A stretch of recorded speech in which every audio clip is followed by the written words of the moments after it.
guys, it's Amy at Zoe Beck, and I'm going to do my favorite books of 2018.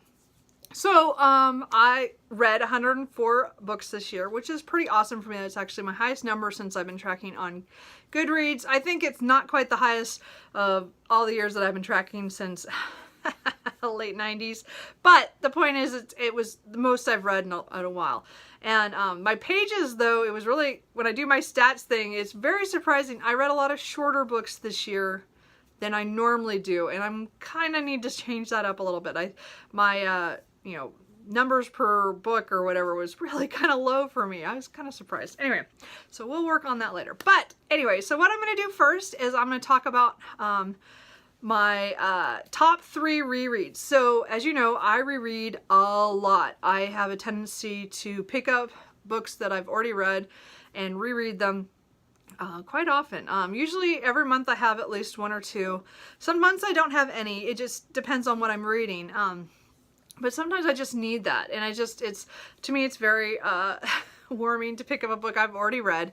So I do have books that I've reread. So I'm just going to talk about really quickly the 3 books that I would say are my top rereads, because I did read 21 books over this year. And actually, this first one I've read more than once this year, and that is Silver Silence by Nalini Singh.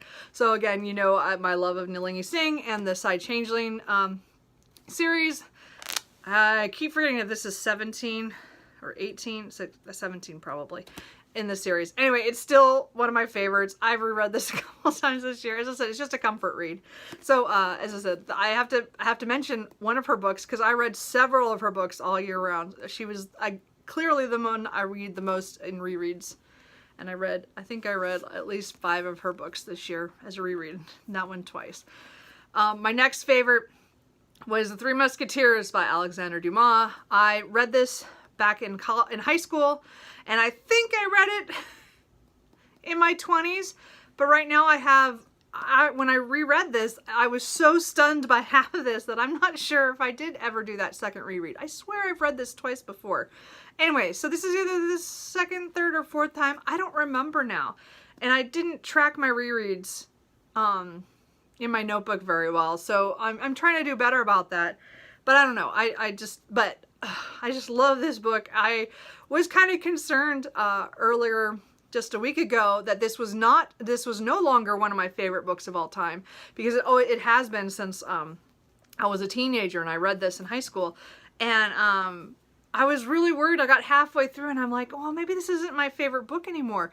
No, I got to the end of the whole thing with it wrapped up and everything, and I was like, yep, this is still one of my favorite books. It may not be the top anymore, but it is definitely one of my favorite classics of all time. And I just think you go into it and you have a fun ride, and I am so looking forward to picking up the rest of that series, which I'm going to do in 2019. And then my other favorite reread, and the favorite reread of this year, was House of Leaves by Mark Z. Danielowski. I read this when it came out in 2000, and then I joined a read along on Twitter, I think with I can't think who it was on Twitter somewhere. And anyway, but I thoroughly enjoyed rereading this. It still as weird and crazy as it is. As I said, it's the one that has like different fonts and different formats, and it was a great reread, and I'm so glad I took the time to do that. It's been, as I said, that would be 17 years ago that I read it the first time, so it was great to come back to it, and maybe in 15 years I'll read it again. We'll see. So those are my favorite rereads. I just want to do those because again, I'm a big rereader. As I said, I read 21 things. That's pretty awesome. I don't know. Maybe, I mean, when you think about it, I read 104 books, and then I read 21 books that I'd already read before, and one of them at least twice, so anyway. So, oh, I have these in the wrong order. Okay, so we're going to go to the top 10 now. Here we go. So, most of these I put in an order. I don't think they're perfectly in order, so I would assume the bottom 5, I don't know. I would just assume most of them are not exactly in order, just because, I don't know, I tried, but I keep thinking, well, maybe I'll move that, and I just finally made the list. So I would say the top 5 are pretty solid. The bottom 5 are more fluid, that I could interchange them, but they're all really great things that I read this year, and so I'm excited. So my number 10 was Travel as a Political Act by Rick Steves. This was one of those surprise reads that I picked this up just because I like Rick Steves and I love watching his program. I got myself for Christmas the DVDs to watch his show.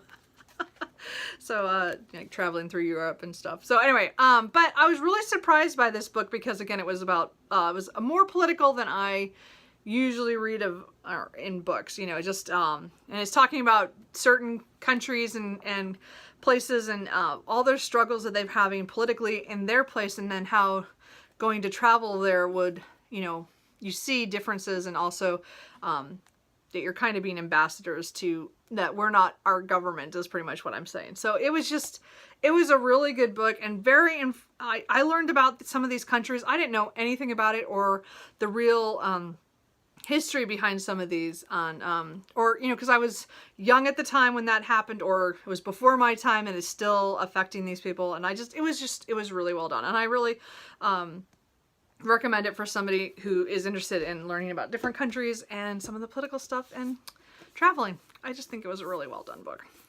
My number 9 is Draw Your Weapons by Sarah Centilles. This book was, again, another surprise. I don't remember where I found it online, or somebody, I don't know if someone was talking about it. I swear it was on some list where it was a finalist, but I have no idea what it was. This book was a really strange mix of talking about war and about art and about our, how we react to being involved in it or trying to, or being against it. And it's written in a way where it's like short paragraphs or sections. And, so in a chapter, she'll pick a topic, and then you'll have a story about somebody, and then between each section, there'll be another section of some history, some ideas, or some artwork, or something architectural, or something, you know, like it was such a mixture of things. And I'm already looking forward to rereading this because it was just, I just think there was so much information in here that I didn't get to savor because I was reading it during Nonfiction November, which I was at the time writing my novel, and I didn't have time to really focus. And so I wanted to get my own copy so that I could reread it and make more notes on it. And there's so much, I learned a lot of things in there, but now I feel like I need to reread it to make that kind of stick a little bit more. But I really love that. So number 8 is kind of a tie, but that's because they're in the same series. So these are the first 2 books in the Bring Down Heaven trilogy. I've only read the first one and the second one, The City Stained Red and Immortal Tally by Sam Sykes. I have the third one to read hopefully in early 2019.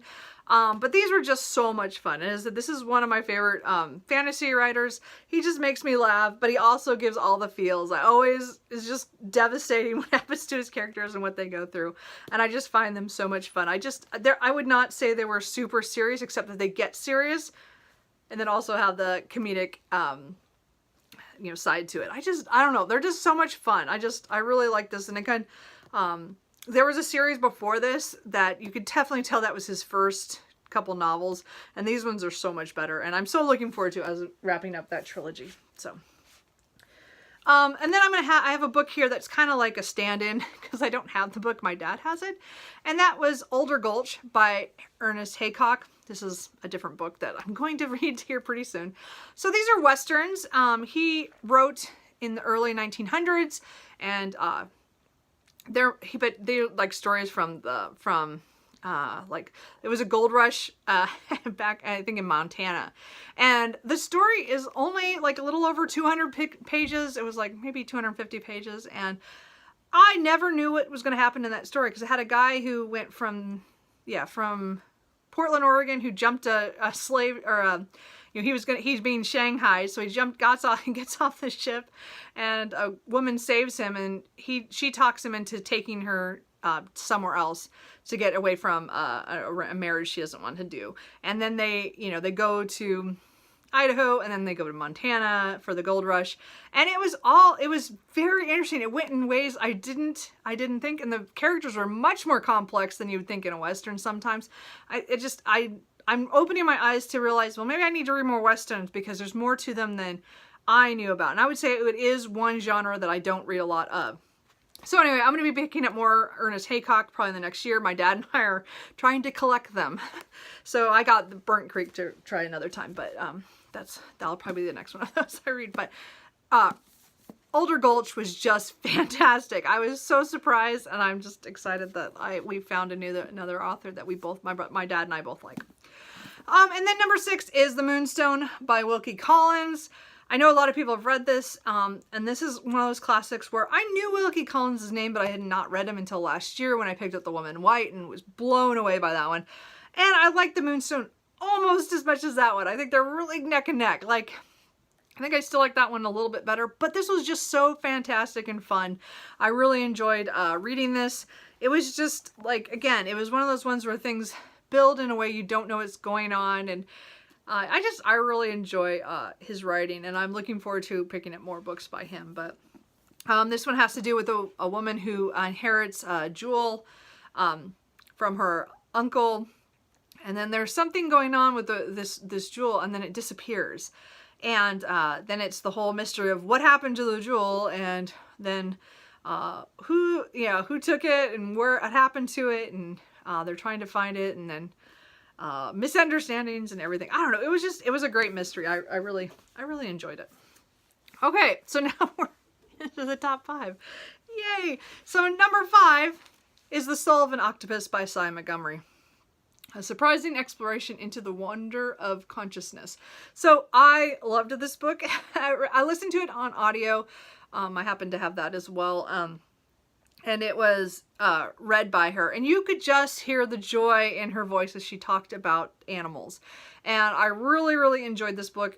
Just the way the things I learned about octopus, and the things that people did for them, and how they kept them, and how long they don't live very long. And it's like, it was the ups and downs of in an aquarium and that kind of thing. It was a really nice novel, and I really enjoyed it. It's like one of those ones where I know I'm going to probably re-listen to the audiobook because it was just such a joyful, I just keep saying that, but that's how I felt.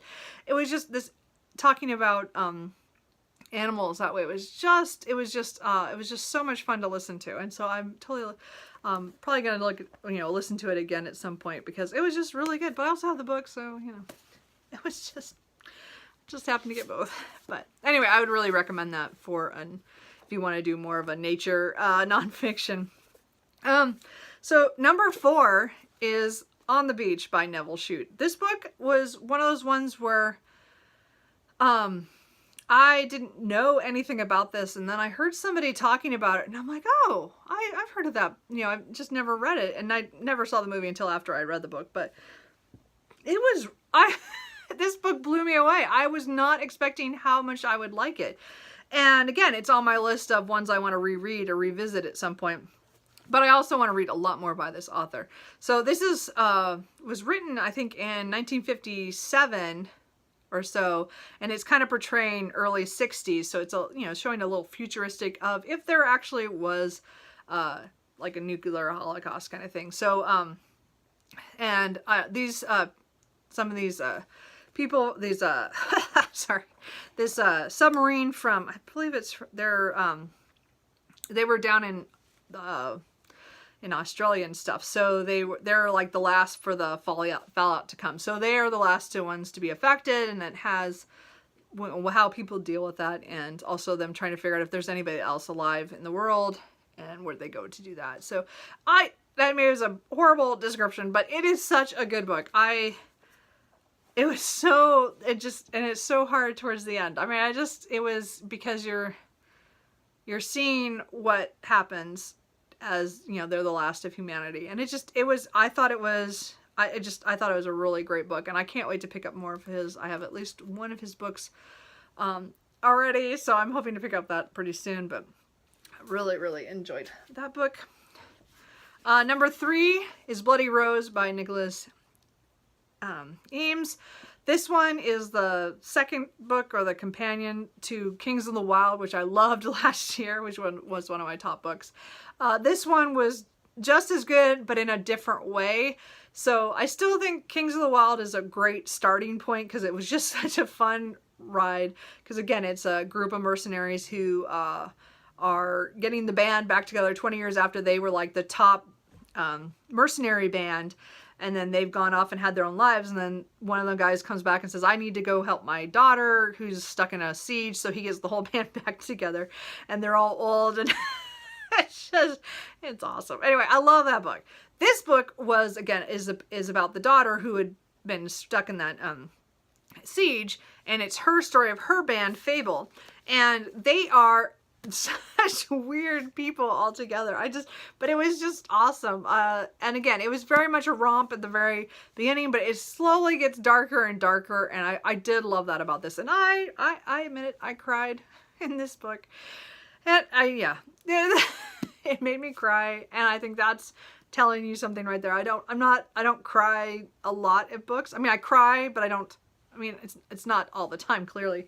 I don't think I've mentioned any of these that I've cried in, but this one, for sure, I cried, and I was just, it was just so, but it was so well done. I really enjoy this. I'm definitely looking forward to whatever he brings out next, because I've enjoyed both of his books so far, and totally recommend those for fantasies, because again, they're like, just so much fun. I don't know. Yeah. And then, the next two are actually books that topped my list. If you saw my mid-year one when I did my best books so far for 2018. So these two are in exactly the same position, and I think they've stayed this way because they resonate with me so much, even though I've read so many great books the rest of this year. And so number two is Chernobyl Prayer by Slavanya Ilikovic, and this book is still so powerful to me. I read this in early January. And it just blew me away. The style of it, of the oral history of letting the people tell their own story without the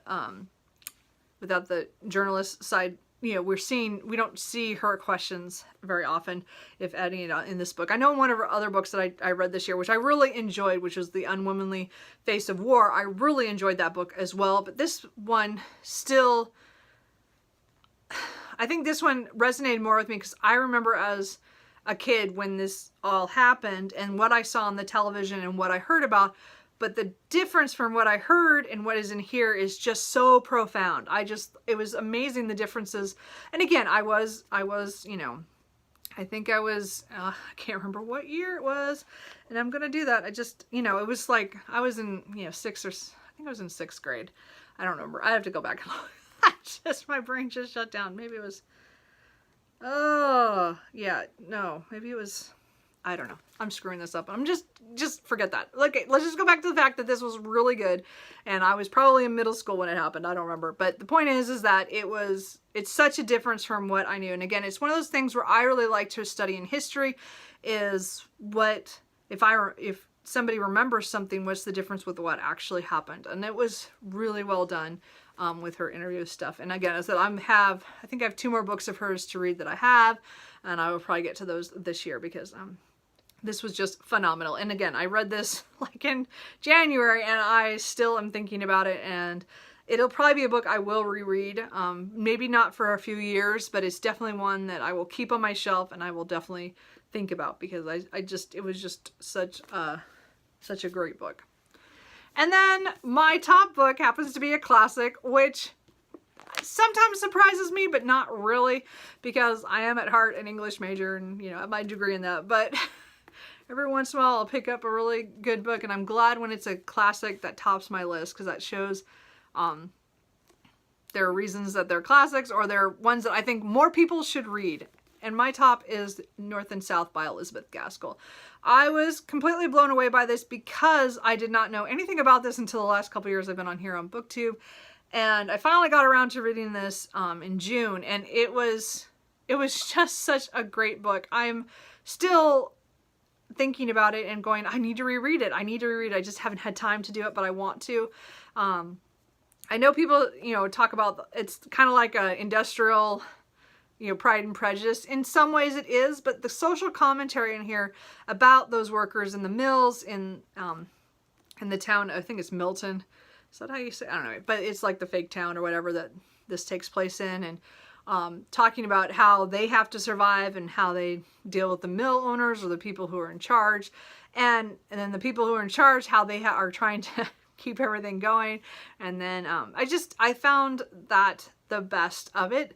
I mean, yes, there is the little, you know, romance kind of thing in there, but it was not as important to me as all the other stuff and all the other people that were in this. And so many things happened that just broke my heart for the main character, Margaret, and John Thornton. I mean, both of them went through a lot of stuff and things that they had to deal with. So I really, really enjoyed this. I would totally recommend this. Again, this is a Victorian book, but I just think it was so good. I'm already looking forward to rereading it, and I definitely want to pick up more of her books in the next year. So that is all of the books that I think are the best of 2018 for me. I had a great reading year, as I said, overall. I am a little surprised at how, you know, when I do my stats, it'll be more evident that I didn't read maybe as big of books as I thought I did. Although these are all kind of mixed. There's kind of some, if I could turn it a little bit, you can kind of see that they're small and big. I don't know. There's something about that with me. I don't know. I usually read a lot of big books, so it's kind of a mixed year on that. But other than that, are any of these your favorite books? What was your favorite book of 2018? Let me know, and I will see you guys later. Bye.